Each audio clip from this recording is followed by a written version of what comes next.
Pag-uwi ng bronze medal ang first-time Olympian na si Ira Villegas mula sa Paris Olympics. Sa kabila nito, humingi ng paumanhin ang Pinay boxer dahil bigo siyang makakuha ng gintong medalya.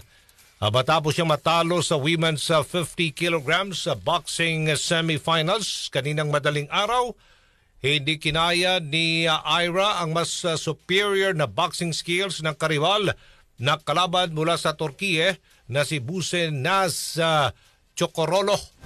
Nauwi sa unanimous decision ang panalo ng Turkish boxer kontra sa Tacloban City native na si Ira.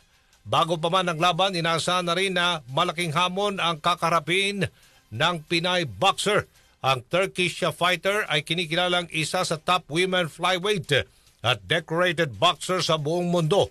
Nanalo na rin siya ng silver medal noong 2020 Tokyo Olympics. Ito na ang pangalawang beses na tinalo si Ira ng Turkish boxer. Ang una ay noong 2022 IBA Women's World Boxing Championships.